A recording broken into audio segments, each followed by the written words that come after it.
What is an appropriate... Please.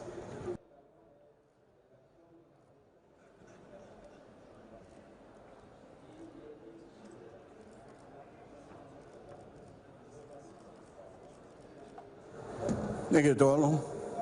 UN Special Envoy for the Ocean, Your Excellency Peter Thomson, the Minister for Environment and Climate Change, Kingdom of Tonga, Honorable Tay, Permanent Secretary, Ministry of Environment, Climate Change, Disaster Management and Meteorology, Solomon Islands, Dr. Mataki, Director General WWF, Mr. Lambertini, and Deputy Director General, Pacific Community, Mr.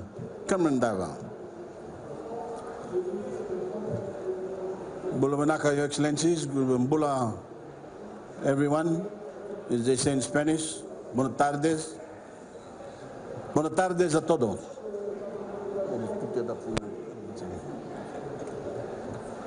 Thank you, ladies and gentlemen. It is my pleasure to be here with you all today to kick off a conversation that I hope will back the many promising words spoken here at the Blue COP with even more promising action. Over the course of the past week, Fiji has found great hope in the many friends of the ocean that have shown their support to our cause. Now we need to turn those friendships into commitments that will aggressively protect our vital ocean ecosystem before irreversible damage is done. That's why we've come together this afternoon here in our pavilion to build on the momentum of our ocean-focused negotiations and pull together a group of forward-facing nations that are committed to achieving 100% integrated ocean management of our exclusive economic zones. Your Excellencies, over 40% of the world's ocean is under the jurisdiction of our EEZ.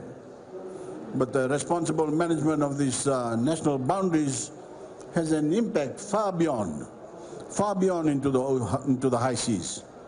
And recognizing this, Fiji has already committed to the 2030 target of 100% sustainable management of our EEZ, with at least 30% to be declared marine protected areas, or MPAs, and today we officially challenge others to follow our lead. A 100% EEZ strategy can provide a regulated and managed ocean buffer between growing coastal populations and the high seas by limiting pollution, controlling fisheries markets, increasing fish stocks, protecting biodiversity, rebuilding ecosystems, and monitoring shipping, among other benefits. In the Pacific, we see that the oceans are the lifeblood of our environment, of our ecosystem, our economies, and of course, our planet. That's why in Fiji, we have called for a 10-year moratorium on seabed mining, lasting through to 2030, that will pave the way for a decade of scientific research that allows us to better understand the impact of human activity on our oceans. That's why, during our own COP23 presidency, we officially launched the Ocean Pathway to establish a proper role for the ocean in the UNFCCC process, a movement that finally came to a head during these negotiations at this Blue COP in Madrid. And it's why we stand here today in support of the idea of a coalition that will reshape the world's EEZ at a time when the big blue ideas have never been needed more. My team has started to pull together the suggested guidelines of what 100% integrated ocean management policy would look like, from governance structure to the sustainable blue economy, from blue carbon to leveraging traditional guardianship practices. We call on all those that are already forward-thinking in their commitment to 30% MPAs by 2030 to join us here, because without a holistic policy, all our blue space, we will not be able to fully ensure our MPAs. By 2025, let's aim to bring together 100 nations to agree to an integrated management of the whole EEZ, determined by a set of guidelines and targets. By doing so, we will trigger critical momentum for a more comprehensive global ocean management architecture or regime that consolidates targets across our EEZs and significantly reduces negative impacts on the high seas. Ladies and gentlemen, and Your Excellencies, in a pavilion that has sparked many meaningful connections and ideas this week, I hope this gathering will also mark the genesis of something big. Together, we have the potential to forever turn the tides in the campaign to save our oceans. So let us seize this opportunity before it's too late. Thank you. Honourable Prime Minister, Excellencies, ladies and gentlemen. I'm going to start on a somber note because looking around the audience, I see that most of you have heard me say this about 20 times in speeches over the last 2 weeks, but PM hasn't heard me say it. And as somebody who carries the burdens that he does, this is going to add another burden to him. But let me say it, PM, because the Secretary General of the United Nations said this when he was opening the COP last week. And, you know, this is not some guy standing on the street corner. This is the Secretary General of the United Nations said this. He said that we are knowingly destroying the life support system of this planet. And how could he say words so damning of humanity? Because he had read the IPCC reports from the 3 reports on land on 1.5 to 2 degrees warming, on the ocean and cryosphere. He had read the IPBES report, which says, you know, there are 1 million species about to go extinct because of human activities. He hadn't read, but he will very soon, the IUCN report which we launched last week about deoxygenation, how deoxygenation of the ocean, human activity is driving oxygen out of the water, making life more and more difficult in the ocean.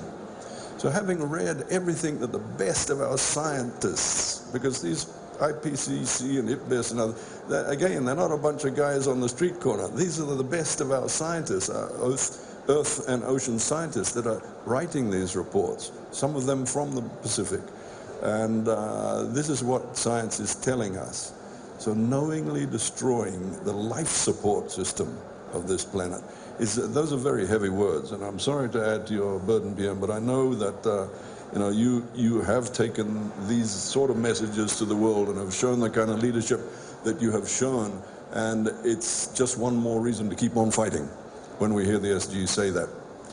Because folks, there is no healthy planetary ecosystem, i.e., you know, what we need to live in, without a healthy ocean ecosystem. That's just pure logic. You know, most of the biodiversity on the planet is in the ocean.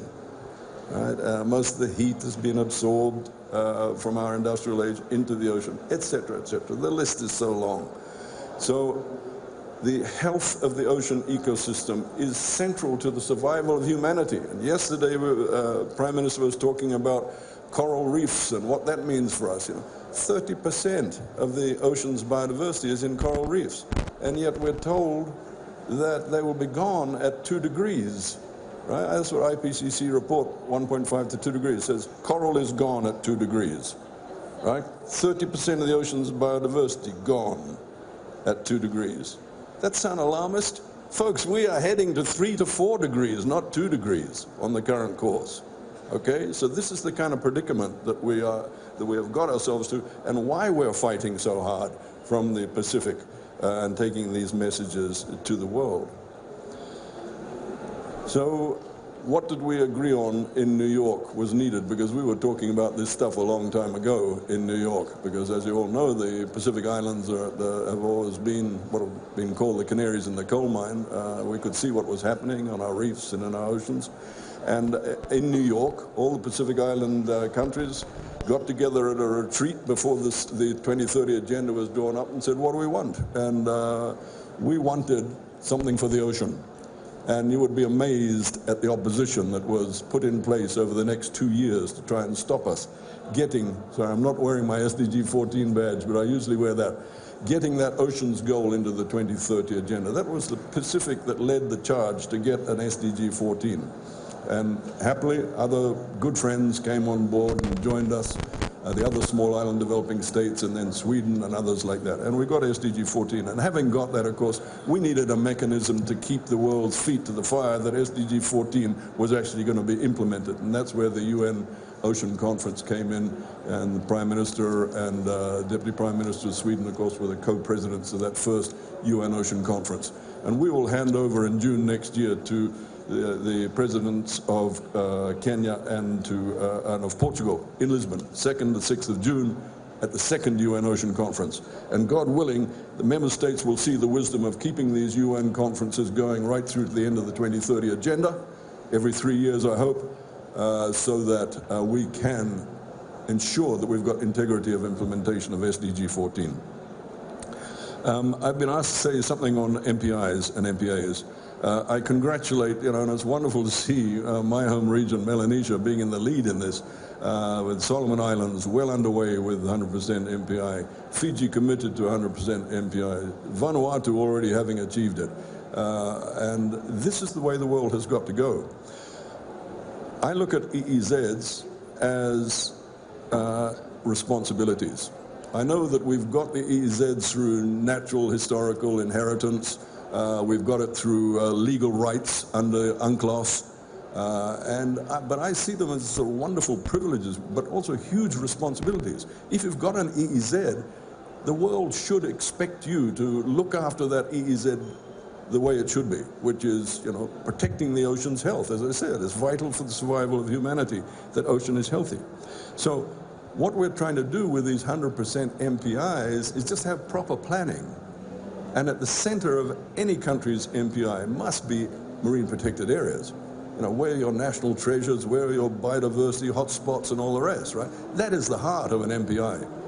So we are saying every country in the world that has got a EEZ should have 100% MPI. That's just the responsible thing to do.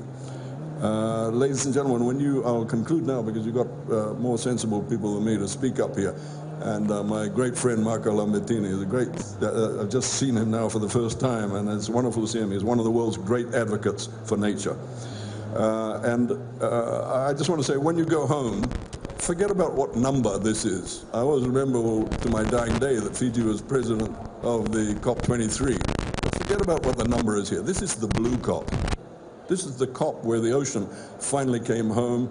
All the work of the ocean pathway that Fiji and Sweden started has come to roost. I mean, it's just been imbued with it the last 2 weeks. So this is the blue COP. Forget the number. I also just would like to conclude on what I said yesterday at the coral thing. PM had left by then, so I'll repeat these words.